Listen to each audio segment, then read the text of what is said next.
You must be careful about the words you use, or the words you allow to be used in your house. Words are things. You must be careful. Careful about calling people out of their names, using racial pejoratives and sexual pejoratives and all that ignorance. Don't do that. It's time to talk about it. Pull up a chair and take a seat.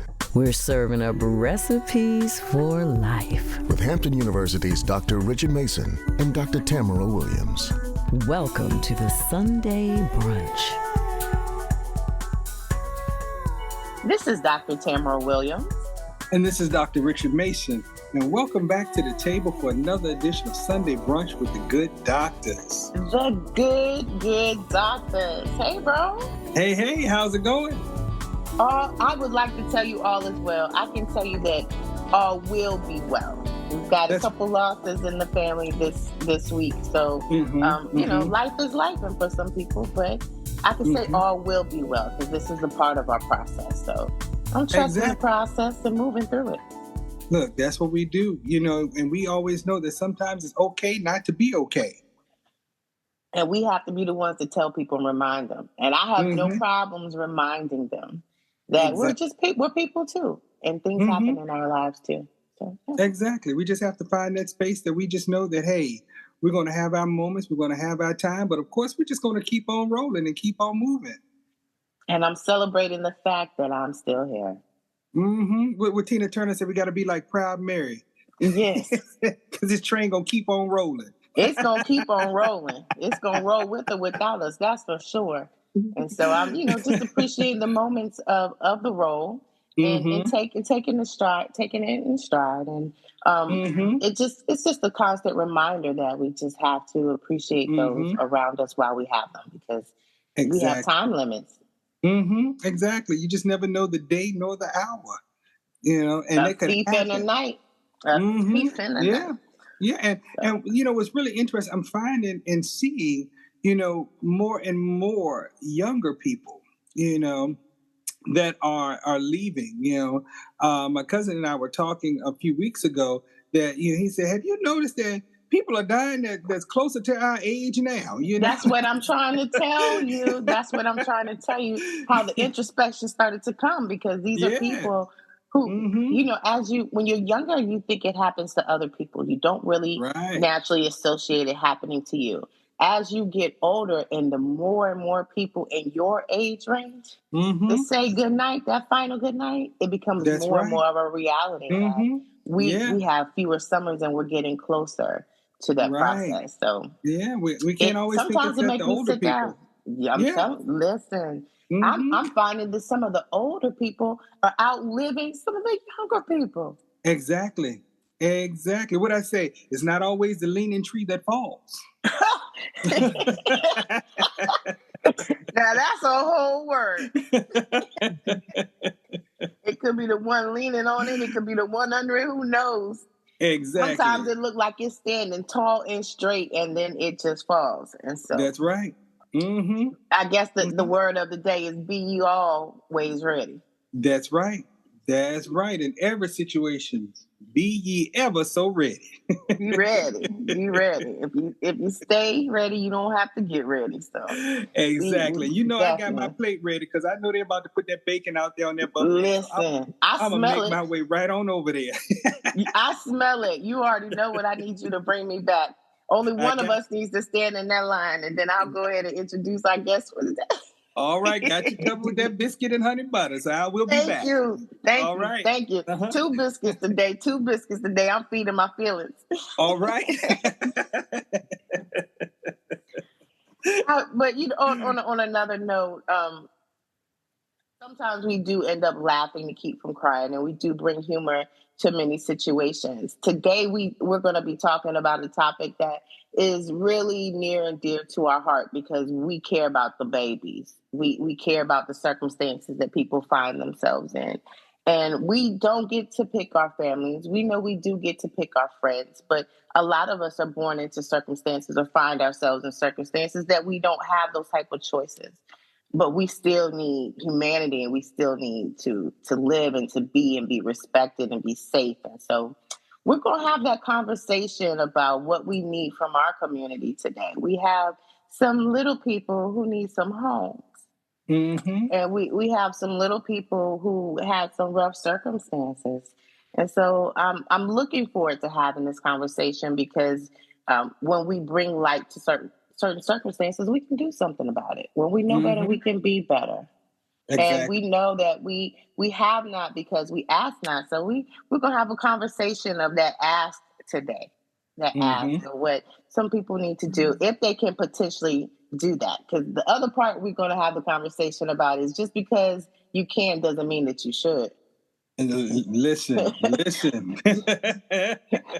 We can sit right there on that, but just because you can does not mean that you should. But if you can, and if you're able, and if it is appropriate, we want to have that conversation about some placements, some foster placements, foster care, foster homes.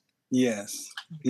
And so we have a social worker extraordinaire, retired semi right now. I don't think that she's fully retired because she's still working in the field, still trying to save these babies. The social workers never retire. Hello, somebody. They may downshift, but they never retire. Yeah, the labor is plentiful, but the workers are few. The workers are few because of the burnout. But we want to talk about that need, and we want to welcome to the table for this conversation the great Robin Scott. Oh my goodness! Yes. Welcome to the second table. brunch. Hello. We have to say the great Robin Scott. We have to give honor to the people who put in that good work. And it's hard work. It's hard work. It's hard work, and it's much needed work. And you right there on the field. So the great. It's not for everybody. The great Robin Scott. Exactly. Welcome to the table. Glad to be here with you guys. I don't know about being great, but I'm I care. That's the biggest Absolutely. thing. That's the biggest thing. Yeah. And she has been that caring person since day one that I met her, working with families and children, and then went over to working with adults and all as well. But I will start by asking this, what was your drive in terms of how did you come to the place that you said, hey, listen, I want to get into social work? Wow. Well, you know what? I knew from a very young person, little girl, in fact. And I remember a teacher in elementary school telling my mother that she felt I was destined to work in one of the helping fields. She didn't know which one, but she nailed it. And so both of my parents worked for the Department of Corrections Youth Services. Okay. And really? Yeah, mom worked with the girls and dad worked with the boys. And so I have memories of their stories at the dinner table. And I also remember them bringing the kids home because back then, Department of Corrections for kids was like shoplifting or not going to school. I was wondering where you were going with this part. Yeah, I was like, bringing them home. They weren't right. It was a different time. It was a different time. 70s. And so I was intrigued. I was intrigued to know that there were kids that lived somewhere other than with their parents or with their families. I was intrigued with how things got that way for them and how they navigated through it. And then after I became a teenager, my parents befriended a couple who were both in social work. Okay. And so they had a great impact on my decision. And I had lots of people that told me, "Oh, why don't you go into that field, you're not going to make any money. And well, they were so right about that. But but at 17, you just know you want to help people. Right. So I did. I graduated from high school. In other ways. Yeah, and I went off to Norfolk State in 1979. Okay. And That's a I beautiful year. majored in social work, and at the time, I talked a lot about going into gerontology, but God tends to place you where you need to be, and so when I graduated, I was putting in applications everywhere because I just know I had to pay that student loan off for sure, and so I landed a position. Well, I worked a lot of different places. Um, the villa in Richmond was like a group home type setting for kids. I worked there for a small period of time. I worked at Cumberland Hospital in New Kent County for a period of time. But I was still wanting that social work title. I was doing I think the title back then was like child care worker or something like that. And so I've put in several places. I finally got in Caroline County Department of Social Services. Okay. And that's where I started. There we did generic type services, but I did do foster care there as well as CPS. Okay. And that's where I got my foot in the door. That's where I started. And then I eventually went on to Newport News Human Services, and I was there for 31 years. Oh, wow. 31 years working I did foster care and child in need of services, which is another program area that prevents kids from going into foster care. So, the big thing then was prevention. And then just before I retired, I worked with the adults.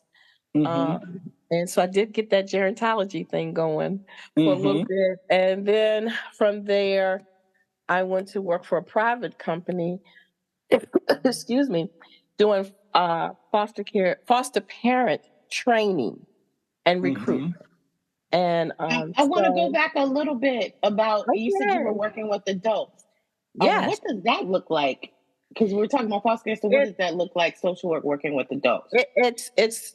It's not as easy as it sounds. A lot of people think that once if they switch over from child welfare, which is very demanding, that when they go with the adults, it might be a little easier work because they're adults and I don't have to care for them like I would a child. However, a lot of them are in dementia. Okay. They're unable to make decisions for themselves, and you have to figure it out.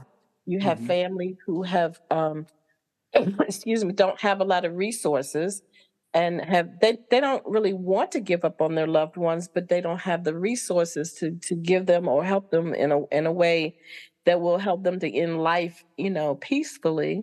Right. And so it's very complicated. They oftentimes are not quite they're able to talk to you. They're in their right minds at times. And so you can't force them to move out of their home that might be falling down around them. And you can't take it to court because they're in their right minds. I mean, what judge is going to make that decision for an adult? I mean, if they want to lie in a dirty house and let the house fall on their heads, it's nothing that anyone can do, basically. So it's a lot more. It's a little bit more complicated, I think. And I may be saying that because I was really cut out for the kids. You might have had more compassion, for the kids than for the adults. And I appreciate your honesty in that. We already said just because people can does not mean that they should. That a lot of times people may find themselves in a role, but that might not be their best role. Exactly. Their life's where they fit. Exactly. Yeah. So, and believe it or not, I absolutely loved the teenagers. Really? Oh, I did. So many people say, "How could you work with that population? They talk back. You know." And my thing with the teenagers was that they were always real, Mm-hmm. and Raw. sometimes, yeah, but sometimes it would come out rough. Yeah. But at least you knew where they were coming You know where they from. stand. You Yeah. knew what they Right. were thinking. Sometimes with the little ones, you have to pry information because they don't know how to express it. They don't, Right. they can't Mm-hmm. get it out for you to understand. So I loved working with the teenagers. When I did foster care, I had teenagers, and um, of course, when I got to child in need of services, I had teenagers, big time. What's the Mm-hmm. difference between foster care and child in need of services? Okay, so foster care is when a child has been determined to be abused, neglected, or exploited to an Mm-hmm. extent that they have to be removed from their biological parent or whatever adult is caring for them, Their um, primary caregiver. Gotcha. their primary caregiver.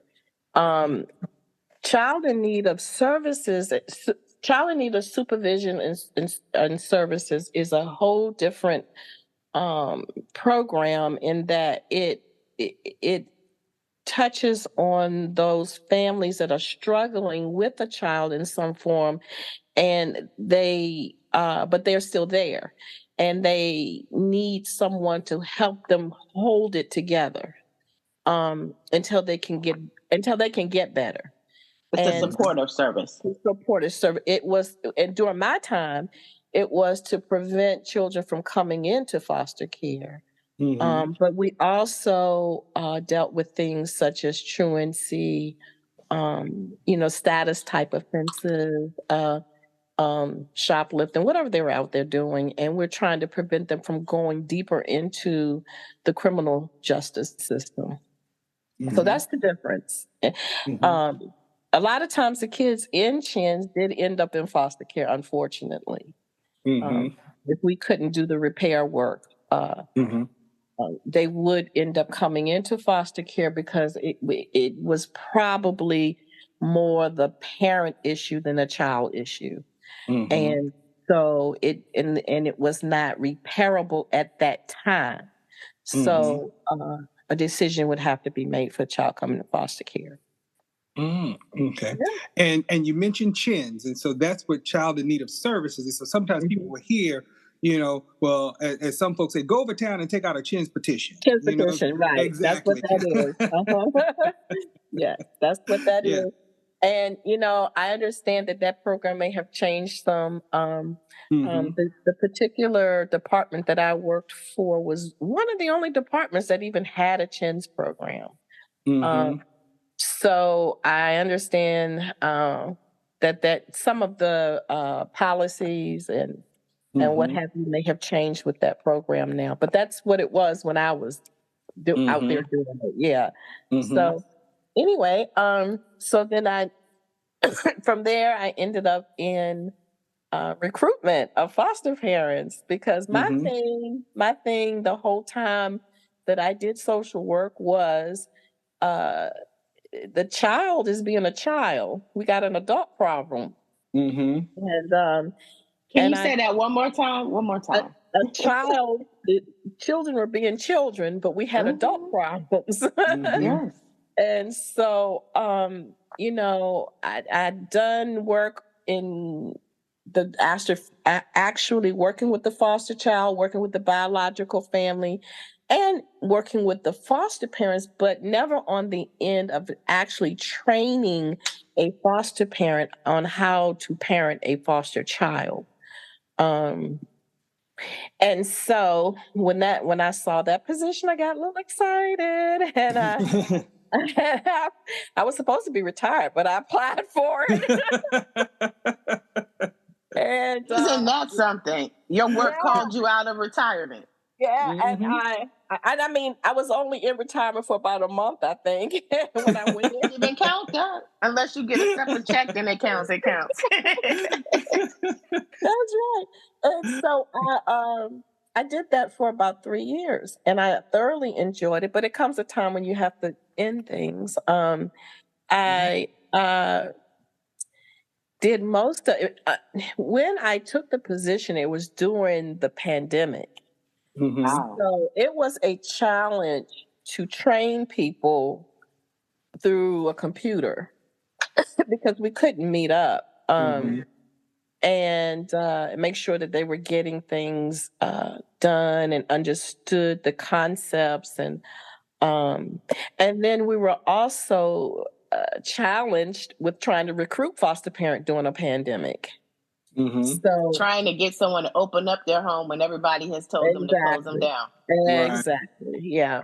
But the bottom line was that abuse, neglect, and exploitation was still happening, and children still needed homes. So we had to continue. And it was very rewarding seeing the smiles on foster parents' faces once they finished the training program, because they were usually ready. They were so ready at that point. And placing, or I did not do the placements, but just hearing about, their first placement, that they got a child in their home and what it was like. And, and just trying to stay there for them, be available to hear what it was like for them, and being able to lend a helping hand, giving good advice, suggestions, ideas on how to deal with maybe a problem that a certain child may have had. Um, and then they were also required to work with the biological family. So being able to lend a hand with how do I work with this mother whose child is in my home, get through her resentment and her resentment of me because I'm parenting her child. And so that kind of says to me, or to the biological parent, am I better than she is? So it's a lot of work that goes into bridging it, but it's oh so rewarding. I've heard so many stories. I talked to two of my former foster parents just this week, and they loved it. But they will tell you that they loved it when they had good workers working with them, and supporting them and guiding them, because there are going to be times when you have an acting out child in your home that you're going to just like be exasperated and thinking, what am I going to do with this kid? He's tearing up stuff, or um, he's peeing on the floor, or whatever it is that they might be doing. And to think that you probably thought yourself growing up, I never did those things, and how am I going to deal with this kid, and what my mother would have done if it was something like this. But if you have that good support system, and when I talk about support systems, I mean the workers that provide the service of foster parent services and so forth, but also that worker who can go the extra step of even reaching out to the school system, knowing the teachers, understanding what the child is doing in school. The bus driver even should know, um, whoever's working with that child, because what that child is seeing is a group of adults who have a net around them, a net of protection. It's a security blanket. So there are things that sometimes we don't think of doing. I had a foster parent who was having problems with a little boy who was acting out in school, but the main problem was on the school bus. And so I suggested to her, I suggested to her that she go to the bus. I mean, of course, we may stand out at the bus stop and watch the kid get on the bus, but I want her to do a little bit more. Introduce herself to the bus driver. And they had a talk with the kid, with the bus driver, and we have you. I understand that there's some kids on the bus that might be bullying you, but we're the adults. We're gonna make sure that you're safe, and I'm gonna talk to your bus driver daily to find out what went on and how things went, and that kind of thing.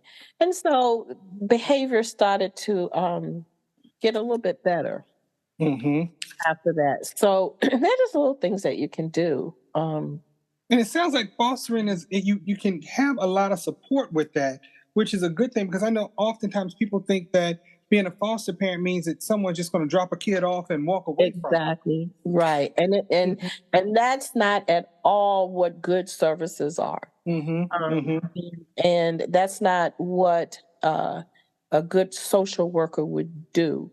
And the key to it all is communication, because sometimes you may have a foster parent that just looks like they know what they're doing, and they're very confident, and and then you find out that they were really struggling.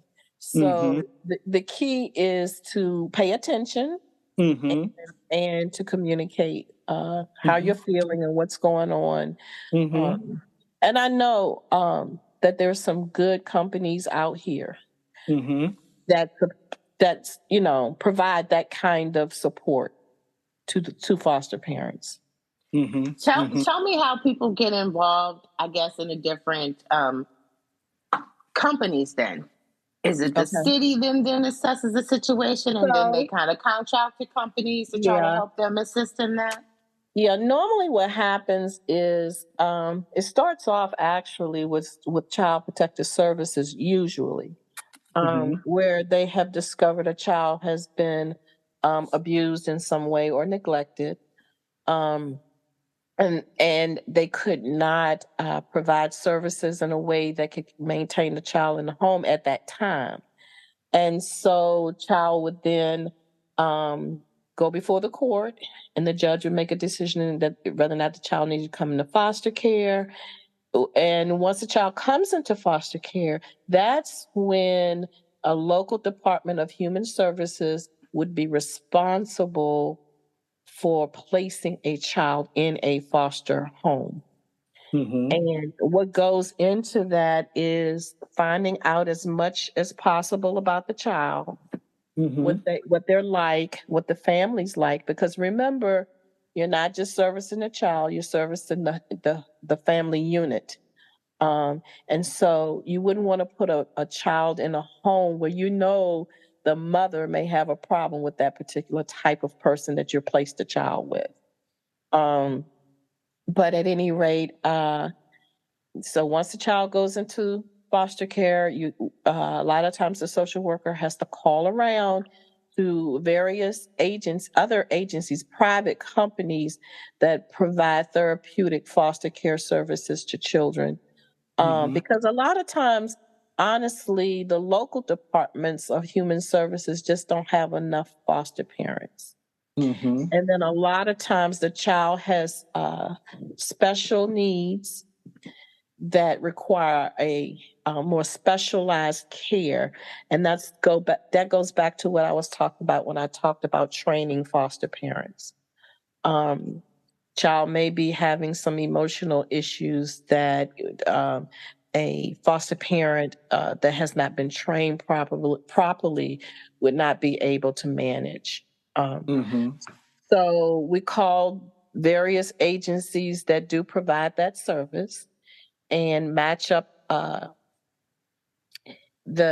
Usually the company provides the local department with a home study so they can see what the parent is like on paper.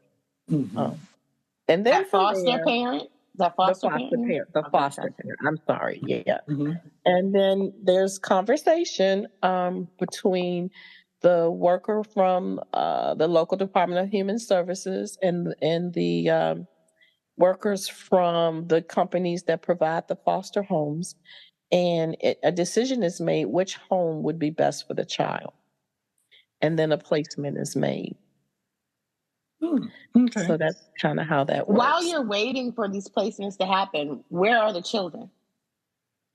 Well, you're actually you're going to make a placement when the child comes into care that day. You have to, because there's nowhere else for them to go. So that was my question. I was like, what are you doing with these babies while you're trying to... You have to come up with something that day. And I mean that's why it can be a stressful career. You work fast, you work hard, and it's serious business. And so a lot of times you do find a home right then, but a lot of times you don't. So you may have to do a temporary placement, like with someone for about a couple of days or a week until you actually Find come a up with better that fit. home that fits them. Yeah. Right. And they call that what? Respite care. Is it? Yes. Okay. Yes. And so someone could really do fostering on a respite basis whereby they are not long-term foster parents, but maybe, a respite kind of situation where they accept someone into their home, a couple of For days, emergency, a week, gotcha. Yes, we used to have homes, in fact, that would take children. Like if a kid came into care at 2 o'clock in the morning, we knew that was the go-to parent that we would ring and say, "Hey, we have a 8-year-old, and this has happened to her, and we just need you for a little bit until we can figure out the next step for this child." And there are actually foster parents that do that. And then It's a you may special have. place in heaven for those people. Because Yes, you're talking about Christ. This is like Underground Railroad type yes, stuff. Like this is crisis, and right here in the moment, we need you to open your door and let us in right now. right, exactly. And so that is that would be considered a respite home. And they're also utilized in a way that, let's say you have foster parents, because foster parents are people too. Yes. And sometimes, just like a biological parent, they may need a break. And Yes. so sometimes we will place a child in a respite home while the foster parent recharges. Now, we don't want to do that for an extenuating period of time. That was my next question. How long is the recharge? But we have done that, yeah. You may need to give them, you mean like a week, a couple days to kind of exactly restructure some things. You may have a couple who need some alone time together, and maybe it's their anniversary, or something like that. But what we don't do is utilize respite homes for, let's say, a family says, "You know what? We need a vacation." And they pack up everything and they take themselves and their biological children on vacation. That's a no-no. Foster child is a part of that family. We will not put a foster child in respite while you go on vacation with the rest of your family. Yeah, that's a terrible feeling right there. That's a terrible feeling. Yes. And it puts that kid in even a more bad space, I'm sure. Once again, feeling neglected and having been taken from their family, and then you're with another family who's now, I don't get to do the fun stuff with you guys, Exactly. So I'm really not I'm not a part of your family. That's the whole Cinderella spirit right there. Yeah.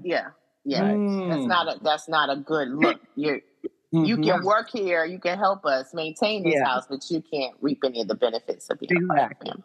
So I just, I wanted to put emphasis on that because we have had that experience of maybe not the best foster parent calling and saying, I just need some time with my kids.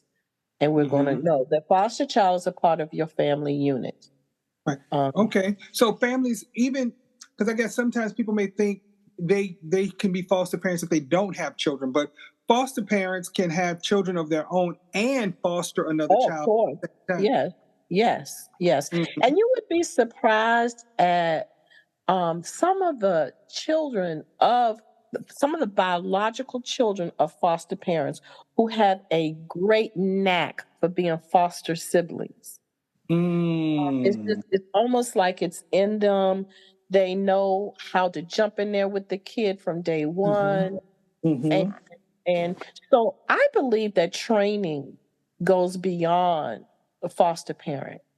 And I didn't see That's a Robin Scott theory. I've never seen. I can't say that I've actually seen it done, but Yeah, I feel that the siblings should be trained as well to know what to expect. I do Because too. yeah, I mean, you know, a child may feel like, how dare this child come in my mom and daddy's house and curse. I couldn't Yeah. curse, you know. Mm-hmm. So we kind of like to prepare them for that and explain where it comes from, Mm-hmm. to make sure that they understand what it is, how it got there, and how you need to meet it. Mm-hmm. Mm-hmm. So that's just one of my Mm-hmm. I think that's powerful, Robin. When my Mhm, husband and I trained to be therapeutic foster parents, mhm. one of the things that they talk to us about is, that foster child is not there to take the place of you not having a child or you having, Right. Mm-hmm. or having a Right. child, and that you have to really go over those unspoken rules that are Right. in your family Mm-hmm. so that you can help Right. them adjust to the setting because they don't know all of these rules. And so I can Exactly. imagine just how powerful that is to include the siblings. I think that should be a part of standard Oh process, yeah, really, because, definitely. Yeah. they're part of that family home too. Mhm. And they Mhm. have to be able to respond with compassion and That's right. care to a Mm-hmm. lot of these Mhm. incidences. Mhm. And it Mm-hmm. involves them. It involves them. It does. And there are things that just need to be covered when you're blending people because Mm-hmm. you may have a foster family that has a pet and you may have a child that you're trying to place that maybe has been involved in abuse of animals. So you really have to consider where you're placing a child and how they fit, and you can't forget the things that you may think are the small things. That's a Um, Mm-hmm. major thing, Robin. Abuse of oh animals Right. yeah, is no yeah, small but thing. you'll be surprised that when people are working hard to get a placement, and they may not even think. I mean, they may Mm, know that there's a pet there, but they yeah. may not even think about how that child is going to react to the pet, Mm-hmm. or they may forget that the family has a pet. I mean, you work with Yeah. people, so many people during the day. So those are things that you really need to consider when you're making a placement Mm-hmm. Mm-hmm. for a So, child. how are foster families supported financially? Because Okay. taking another kid into your home certainly Mhm. adds to Mhm. the financial strain that can be placed Sure, on. Mm-hmm. sure. Each agency has a stipend um, Mm-hmm. for foster parents. Now, the stipends are different according to localities. Stipends are different according to companies. Um, Mm-hmm. so that's one of the questions that foster parents need to ask, and it's made clear that the stipend is for the child. Now, foster parent may get what is it, room and board, funding for the child to be there. But then there's a portion of the money that goes towards just general care for the child. Um, Mm-hmm. uh, Food, Clothing, food. the Yes. general, yeah, yeah. So that's always going to be there. Um, but I don't, now we do ask most of the time that foster parents are self sufficient. They have to be self sufficient because if we place a child in your care and you're unable to maintain the electricity, um, Mm-hmm. your food bill, or whatever else that you should be taking care of yourself with, and you call us and you say the lights are out. Uh, Mm-hmm. I mean, what that child probably came out of an environment like that where Mm-hmm. things were unstable.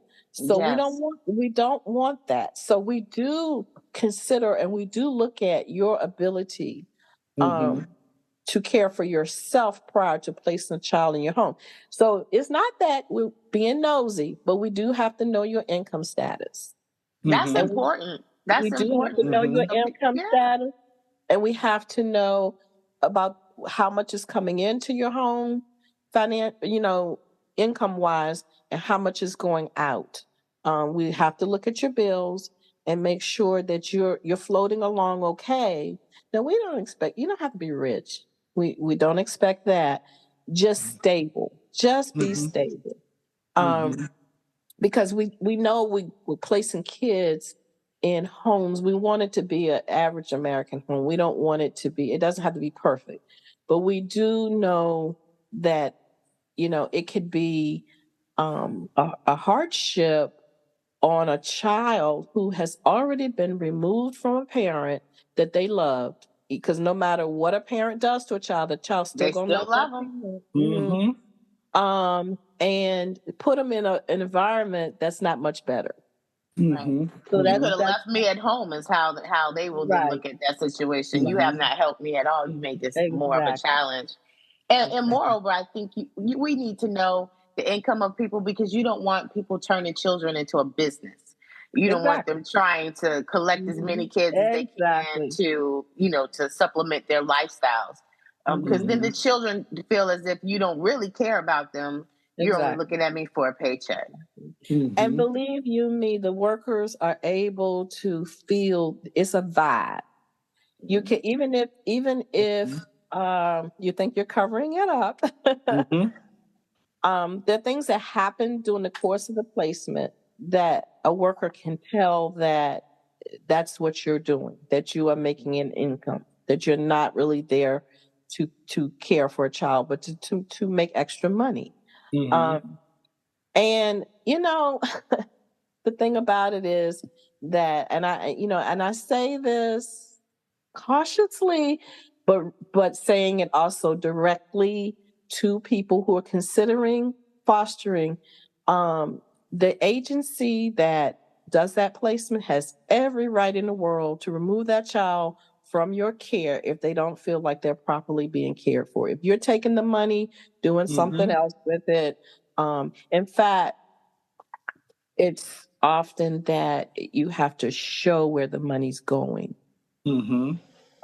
So that's the general rule regarding finances and foster parents. So. And that's very important. That is certainly very important. Like I said, you certainly don't want it to turn into a business. Although, like I said, it can be a lucrative income source, but you just don't want it to be business. You still want people with caring hearts, exactly, that are there to help, nurture these young folks and provide an example of what a good home is. Exactly. Not just housing kids for money. We don't want that. Stuff I mean, I've had kids to tell me that they're not getting the food intake that they should be getting, or that they're wearing the same outfit to school 3 times a week, one outfit, or things like that. That's when Alarming. radar would go up. Yeah, and it's like, okay, what's happening here? And then and the worker has every right to come in and I hate to use the word investigate, but look into what's going on there. Yeah. We need people who are not afraid to go in there and do that specifically. Yeah. And the need is really big for foster parents. We need them terribly. I think I last looked at the statistics that is about 440,000 kids in foster care in the U.S. alone, and this may be an old figure, and that in the state of Virginia is about 5,000 or more, a little bit more than 5,000 kids in care. That's a lot of kids. And the average age of a child in foster care is about age 8, even though we have them all ages. So, the need is there. I'm not going to deny that the need is there, but we still want quality. Right. We want quality. And it can be from infants all the way up to teenagers. And actually, sometimes there are older kids in care after the age of 18, if they are in an education program, or some type of program that's preparing them to be independent in life. Sometimes they can go past the 18 mark. It's not often, but it can happen. Okay. Now, what about keeping siblings together? Are you required sometimes to, if you accept one kid, do you have to take the other kid? How does that work? We really, really push for that because the children have already been removed from their families, from their parents. So we try Mm-hmm. to at least keep the kids together. And you know, the children really suffer because they don't know what happened to their sibling, where they are, if they're Mm-hmm. okay. Especially the older children struggle not knowing where the baby kids are, you know. Mm-hmm. So yes, we do really try to place the children together. Unfortunately, there have been instances where maybe we found foster homes and we could not find one that would take, I mean, especially if it's a very large sibling group. Um, so we have done things such as get foster parents who partnered with each other and made Mm-hmm. sure that the children saw each other frequently, Mm-hmm. and let them talk on the phone every evening after school or something like that. But yes, we do. We really do push for the children to all be together. That's important. Mm-hmm. Mm-hmm. Yeah, it's very important. Yeah. Now, What are the age ranges of the children that you place? Infants all the way up? Infants all the way up. Now, like I said, at 8 is the average age of children in foster care, mm-hmm. but they come from newborn from the hospital. I had placed the children straight from birth. Um, Mm-hmm. in fact, I can remember one child. I actually had to go to the hospital when the child was born and pick the child up and bring them to a foster home. Mm-hmm. That I believe that situation went straight into adoption, and Mm. I named the child. I had to name. There's so many Really? things social workers have to do. Oh, I've named children. I've had to bury Ooh, children. Unfortunately, yeah. Mm-hmm. So whoa. yeah, it's a lot. It's a lot to be I a social. can never really heard anyone really have that conversation, of the Yeah, different aspects. You talk about going yeah. into homes, but you talk about going all the way in from birth and actually naming a child Naming a and child. Yeah. then burying a child. I had a child, unfortunately, to die in foster care, and Mm-hmm. um, and I had to prepare the child for burial, Ooh. funeral arrangements. Very tough situation. That's when you start questioning: Did I go into the right field? Mm-hmm. And Ooh. that child was the youngest of a sibling group of four. Mm-hmm. And I remember it well because I had to break the news to the children and everything because the Ooh. parents were nowhere to be found. So Mm-hmm. yeah. So it happens. I don't know of any other social worker that I've met that had to do that, but I did. That was my experience. And Mm-hmm. so yes, there's so many things. And foster parents actually have to live through some of those things too. I mean, they have to go through Yes. those experiences. In fact, that little girl died in a foster home, and that foster mother was torn to pieces. Mm-hmm. I remember them calling me that morning. I was up getting ready for work and got a call from CPS worker, and she told me, "Don't come into the office. I need you to go to Miss So and So's house because little Susie has passed." And when I got there, the coroner was there. Uh, and I remember the hearse was there. So I had to put me aside for a moment to help deal Mm-hmm. with that foster parent who was really going through changes. Mm-hmm. I'm Yeah. glad to hear that she was going through changes. I'm glad that you're not telling me she was the one Mm-hmm. responsible for this stuff because that's Mm-hmm. what I was Um, concerned about. it was Ugh. questioned. It was questioned, but at that moment, when I arrived, the first thing was to get everybody settled and okay so we could talk.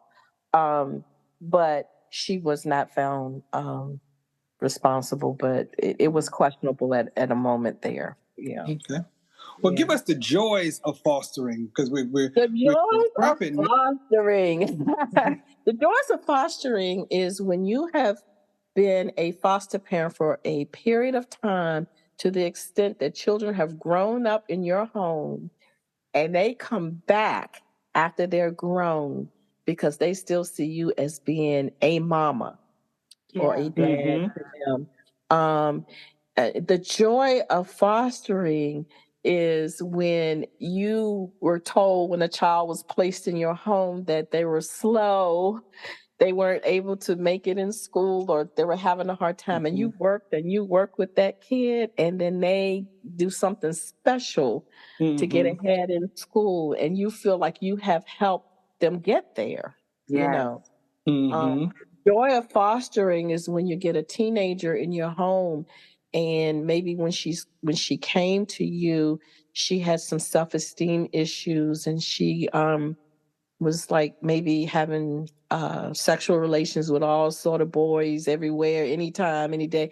And you're able to bring her under your wing and help build that self-esteem until she is so proud of herself that she won't go there. There's so many happy moments, and there are a lot of tender moments when you feel like, oh my God, this is really my child. And then there are times when maybe you'll get a kid in your home who is maybe a little delayed, and you're able to watch that child grow and prosper under your care. I've known foster parents who have been at the school for IEP meetings or whatever they needed to do to help that kid get ahead, and the joy of that is when you see the results of that. So there are really a lot of positives to doing foster care. So who can we call if I wanted to be a foster parent? Who can I get in touch with? Well, there are a lot of companies that you could contact, but I have one in particular that I'd like to advise you of. Is called Pinnacle. And if you would like to call, you write this number down: 757-846-6953. And when you get through to the line, just tell them what you're calling for. Maybe you're just calling for information at the time, but they can share what the company does, where you would fit in. If it's possible for you to be a foster parent, they may call you in and go through. And you do have to do a home study to be a foster parent. Someone has to sit down with you and actually do a written report about who you are and why you want to be a foster parent and all those good things. But that's a good starting place. It's to call Pinnacle at 757-846-6953.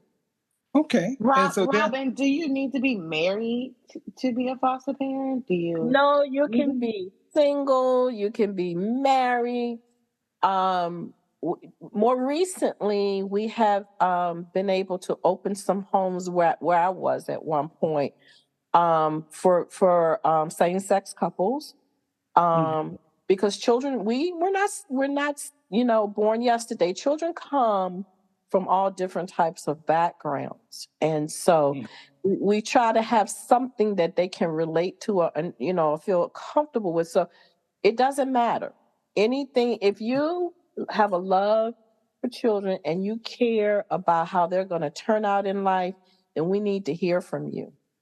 We need to hear from you because, you may not realize you have something to offer, but we may see it. We may see that very thing that we think would fit a child.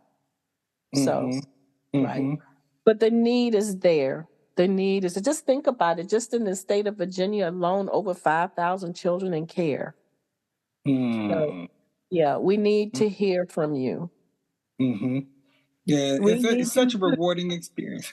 Yeah, in the words of Michelle Obama, do something. Do something. Do something. And we need people to do something. Yes. And, we wanted to have this conversation today to leave the lane open for people to actually do something. There's room for people to show up in many different ways. Maybe this is a way that someone is able to show up.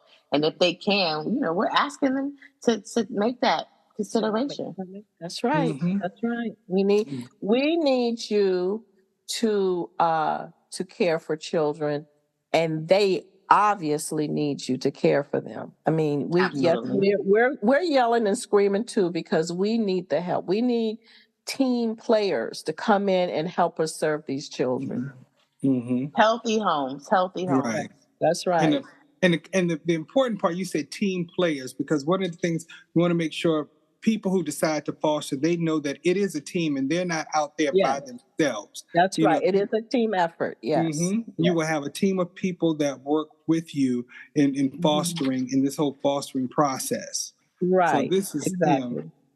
Certainly a great conversation around, such a high need, for our community.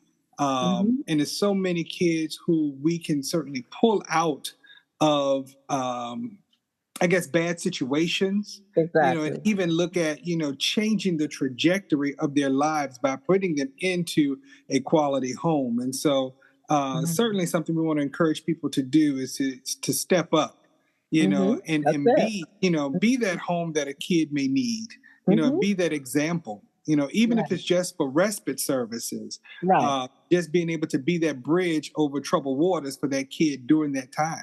Exactly. And I always tell foster parents when they're coming in for the first time and they're not really sure this is something they want to venture into, start off doing respite services. Start off doing that. Get your feet wet, see how it does for you. And you can always go on into full-time parenting, fostering. If you feel like it works for you, but just do something. Do something. Yes, just do something. There's room in the end. There's definitely room for people to do it. You're wondering what you can do. We just found something for you.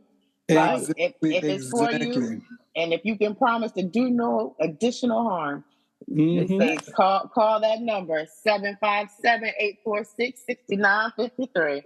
That's right. Well, I tell you, I've enjoyed this conversation and the topic itself. So, thank you, Robin, for joining us here at the table.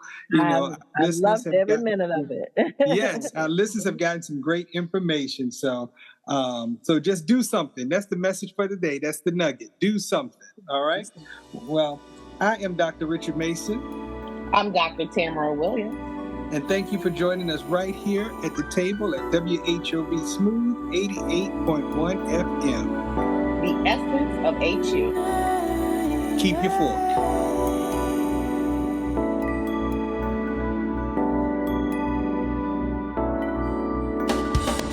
Someday we'll be able to measure the power of words. I think they are things. I think they get on the walls. They get in your wallpaper. They get in your rugs, in your upholstery, in your clothes, and finally into you. Thank you for joining us at the table. Tune in next Sunday at 1 p.m. for more delicious topical recipes for life on the Sunday Brunch. On Smooth 88.1 WHOV.